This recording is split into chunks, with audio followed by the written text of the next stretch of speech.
Listen, I'd like to start off, obviously, by offering our thoughts and prayers to Coach Coughlin and his wife, Judy. It's something that, there's a number of people who knew at an earlier pace. It's obviously not our job to speak for anybody else. Look, what Coach Coughlin's done for the organization, for his players, obviously speaks volume. He's even taken it further with those dearest to him and his wife. So anything we do to support the family, as he supported the organization, we always will. I'll say that, and obviously Coach Coughlin's been great for me personally, so anything he ever needs from me, we'll be here for him. That being said, our focus today as a team is come up here and compete against a quality opponent. The series of practices, both today and tomorrow, will be very geared towards situations. Situation meaning third down, red area, 2 minute. We'll work some specific drills and setups to make sure we work some techniques on both sides of the ball, offense and defense, for both us and the Patriots. That help us, address some issues or some areas that maybe we hadn't had enough work on in camp based on the opponents we worked against, or things that haven't specifically come up in the preseason games as of yet. So we're going to structure this working together. The pace of the practice will be working tempo. We're going to work together. We're going to stay up, stay off the ground. There's no cutting, not looking to go ahead and live tackling, pointing these drills. There's going to be guys on both teams at different points in practice wearing red jerseys. We would treat any player with a red jersey the same as we would treat a quarterback, punter, kicker, whatever it is. We're going to stay off them. It's going to be a non-contact portion. So that being said, I'll open up to any questions. Who will be wearing red for you guys? So when Saquon's here tomorrow, he'll be in a red jersey. As of right now, it's the only one we have. We're going to remove Kyle Rudolph off PUP. He's going to work mostly individual today, ramping up as soon as we can get him into team drills. I don't foresee that being these next 2 days, Paul. But as soon as we can get him involved with more team drills and build him up to where he's going to be, we'll go ahead and do that in timely manner. The Saquon issue, something that came up very last minute? This is something personal. It has nothing to do with football. This is something he communicated with me last week. There's certain instances that I'll always work with a player on. I'll let him speak for himself in terms of what it is. I'm not going to go ahead and air his business. You got that down from Pat? Cool, thanks.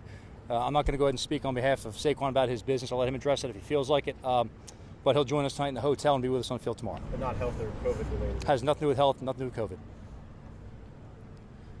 Joe, how many real hits does his leg have to take, or does he have to take prior to week one for you to say he's ready for that? Pat, I don't have a specific answer on that number from me.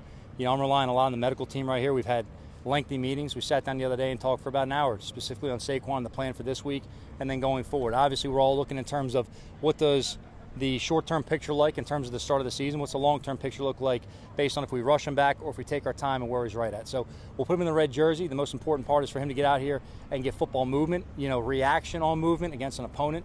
He hasn't seen 7-on-7 yet. He hasn't seen 11-on-11 yet. These things we have to build up with him. We've talked with the other coaching staff as they have with us about their players.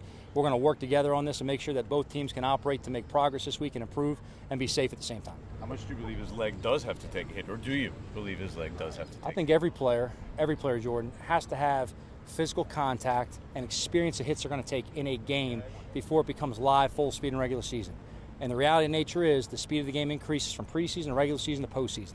That's just what happens. For us to put a player on the field without preparing him either through practice or preseason games without contact, we're putting that player in danger and at a disservice. I know a lot of people want to put their head in a box and pretend it doesn't exist, doesn't happen. The reality is when you go out there in Denver, Washington, Atlanta, that's live bullets now. They're flying around there trying to hit our players as hard as they can, as we are to them, make good form tackles and end the play.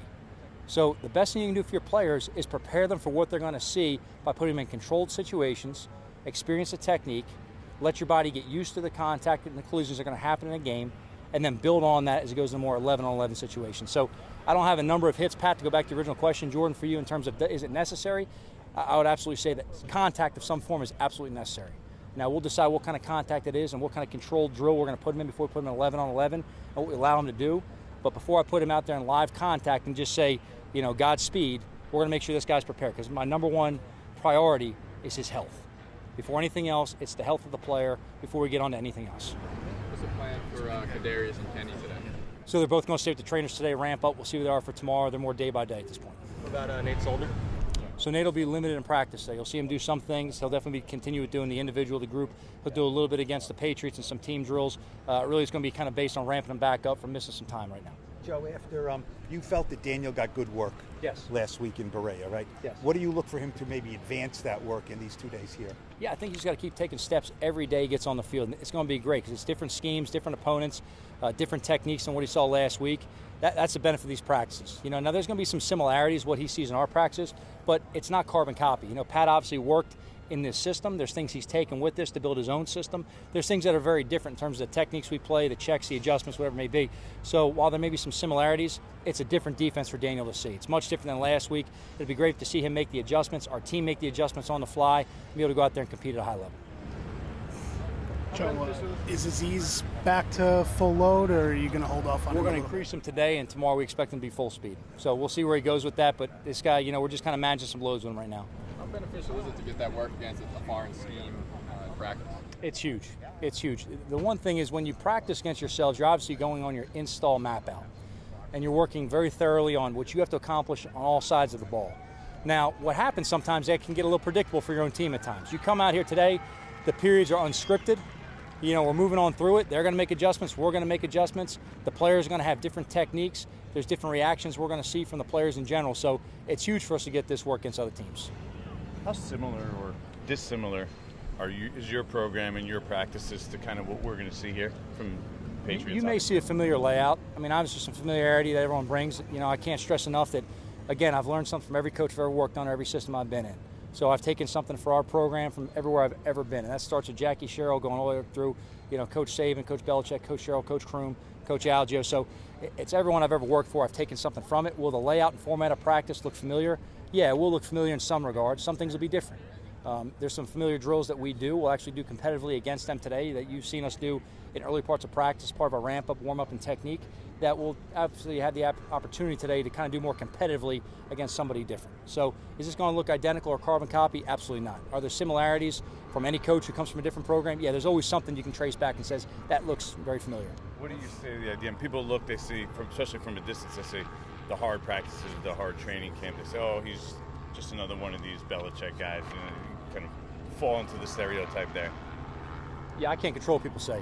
I do what I think is best to get our team ready for the season and make them safe individually to play. Joe, what is a healthy Kyle Rudolph? What can he do for Daniel? We'll have to wait and see. We haven't seen him on the field with Daniel. That'd be unfair to make some kind of prediction or statement for him right now. I know he's working very hard.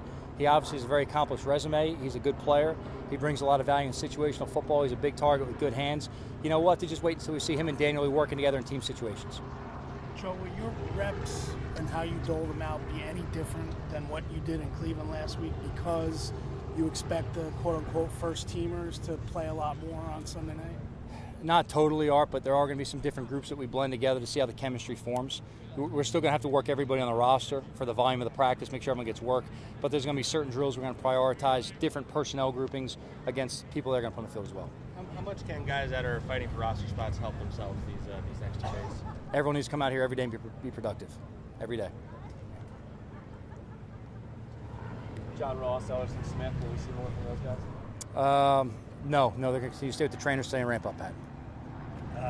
Went out here, I know it's not a trip down memory lane, but when you came out here, anything, look around and say, yep, same. This is what I remember. I mean, look, I don't really have time for nostalgia right now, to be honest with you. Obviously, there's a lot of players that I've coached for years that are on this team. There's a lot of familiarity, a lot of things. Right now, I'm really focused on getting our team improved and better. We're out here. If I start kind of trying to take a walk down memory lane, I'll forget about what's going on in the present. So I got to keep my focus narrow right there and understand what our team has to do. Take 2 more, if you got 2 more. Have you meet with Bill yet, or how does that work? I haven't seen him this morning. We talked on the phone at length throughout the last few days leading up to this. We've talked continuously throughout the offseason, mapping this out. I've talked with other coaches on their staff to make sure we're mapped out drill by drill. Pat and Jason and T-Mac have talked to their coordinators. Position coaches have talked across the ball. I'll see Bill when he gets out here. And are you going to have your captains, your leaders, talk to their leaders again like you did? We've already kind of touched base and addressed it. We're going to be okay. Anything else? Can you guys evaluate, or do you evaluate another team's players off of these kind of practices? Like, is it an opportunity? Well, the most important thing for us to do is evaluate our own players right now and understand what we're progressing to. Now, every time you play anybody, whether it's our own offense versus our own defense, or it's a foreign opponent in a game, a scrimmage, a practice, whatever it may be, you always have to have some kind of evaluation going on who you're playing against. How's your player stacking up against whoever he's matched up on a one-on-one or a team-type situation? And you can always go ahead and put a scale on, the talent level, the ability level, where we are technique-wise. So you're always evaluating everybody. That's just the reality of it. Every time I watch our game tape, I'm evaluating our 11 on the field. I'm also evaluating that against their 11 on the field. So it'd be a lie to say you're not evaluating everybody, but right now we're focused on the New York Giants.